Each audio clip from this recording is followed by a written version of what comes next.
Order! Order! You are an incorrigible delinquent at times. Behave yourself, man!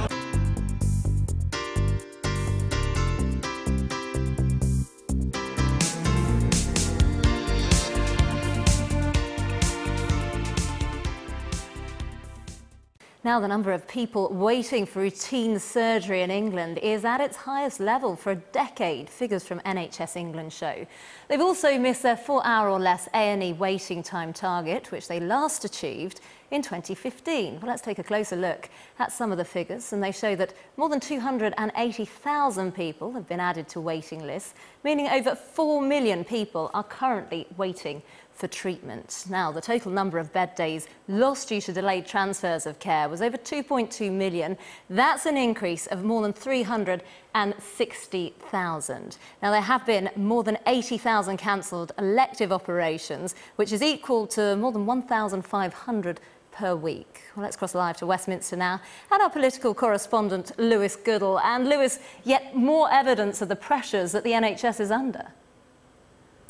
Yes, Becca, it's still rather forgotten in the tumult of the post-election period, some of these bread and butter issues, haven't we, that really were a big problem for the government before the election. And surely, yes, NHS waiting times is going to be something, an issue which is, I think, going to dominate the next few months, particularly as we go towards the winter. I mean, just take a listen to this. Dr. Mark Holland, who's president of the Society for Acute Medicine, essentially one of the trade bodies that represents accident and emergency doctors in particular, said the latest figures are shocking, quote, and represent another damning indictment of the crisis that we are experiencing in the NHS. As you say, this is very important. The number of people actually waiting for operations has broken that very psychologically important 4 million mark, and that hasn't been quite so high since all the way back in 2007. So you might imagine, of course, that the opposition will make some hay with this. Jeremy Corbyn really led and put the NHS at the centre of the Labour campaign during the general election. He's been addressing the issue a short time ago today.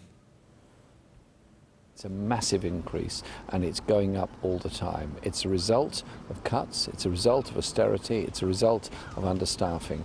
Labour would firstly properly fund our NHS by putting emergency money in. Secondly, we'd lift the pay cap to ensure there are sufficient staff in the NHS to stay there and do the work. And thirdly, invest urgently in reinstating the nurse bursary so that we have a good number of nurses for the future.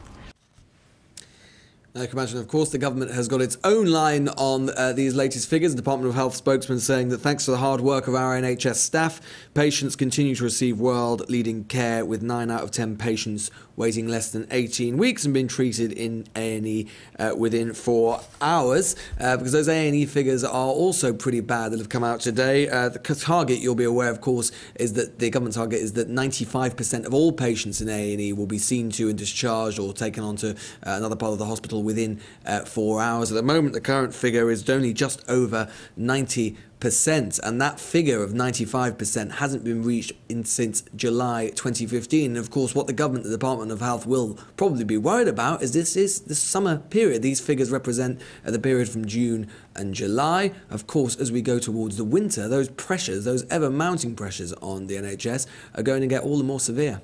Indeed, and worrying news for patients as well. Thanks very much for that, Lewis. The number of people waiting for routine surgery in England in June was the highest since December 2007. NHS England admitted around 4 million patients were on lists for operations. Other key targets were also missed, including urgent referrals for cancer care. Our health editor Hugh Pym reports.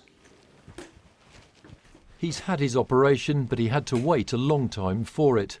And he waited more than 40 weeks before going in for surgery on his foot to relieve serious arthritis. The NHS target is 18 weeks. During that long delay, everyday life became increasingly difficult. I couldn't walk great distances, and it's quite painful afterwards. Take an awful lot of painkillers to sort of try and keep the pain down.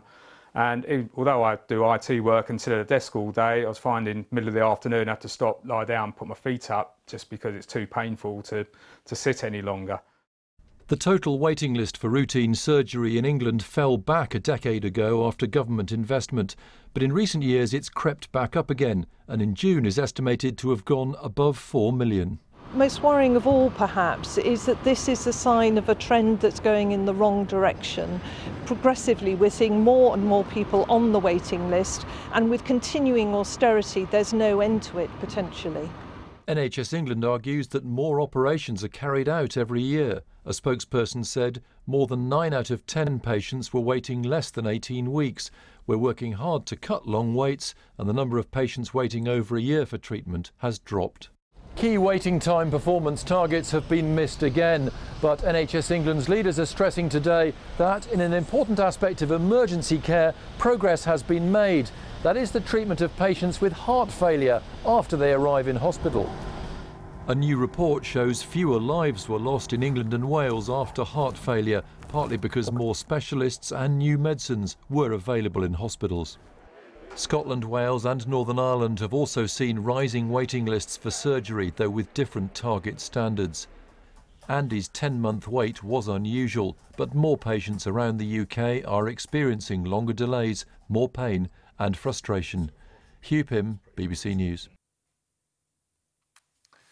Now, the latest NHS waiting times figures are out, and no prizes for guessing if the targets have been met. They haven't, and it's now 2 years since they last were in England. Despite demand normally being lower in the summer, last month saw the highest number of A&E visits of the year so far, and 4 million people were waiting for operations in June, the most in a decade. But perhaps most shocking of all is the verdict of some analysts who say it frankly could have been worse. A busy A&E department this evening. No waiting allowed for the ambulances, but plenty for the patients. The latest missed targets have been revealed. It's not being used this morning because there's only 5 of us and we haven't got anyone free. The Labour leader Jeremy Corbyn visiting a hospital in Cornwall today, blaming government cuts for delays in treatment times, while ministers argue that the NHS has been given an extra £8 billion. All through the years of austerity, the numbers waiting has gone up. There's a combination of reasons. One is understaffing of some hospitals. The other is the lack of social care, so some patients can't be released from hospital, so those needing elective surgery can't come in. And it is a problem. It's a huge problem. One of the key targets missed was in accident and emergency, where 95% of patients should be seen within 4 hours. In July, it was 90.3%. 92% of people waiting for routine operations should be treated within 18 weeks. In June, it was 90%. For cancer treatment, 85% of patients should be treated within 62 days. The real figure was just over 80%. Missed targets seen as indicators of a health service doing its best under increased pressure. I think many people will be very surprised to look at these figures now. I think if you looked at this 2 years ago, you'd have predicted that a number of these indicators would have been substantially worse. And I think you have to take your hats off to some of the people running the NHS who do seem to have done a bit of a remarkable job in doing that. My question is whether they will be able to continue to do so, and I think there is some reason to be concerned about that. Especially as missing targets in the summer doesn't bode well for the next NHS winter crisis. And Angus is here now, as you can see. Welcome.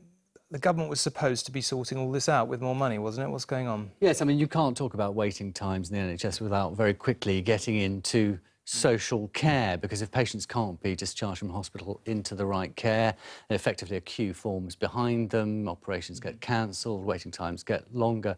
And the government gave councils £2 billion in the spring budget over 3 years to help with social care. The councils today, the local government association, saying very welcome money, but you are telling us how to spend it and how not to spend it. That's not helpful. And also the council saying they face a £2.3 billion shortfall annually by 2020, so not enough money there. Social care is becoming the big issue for the government, and of course, don't forget, it can be politically toxic. Look at the backlash there was when the Tories announced their policy proposals in their manifesto during the election campaign. Look at the backlash there was there. OK, Angus, thank you very much indeed. I've been getting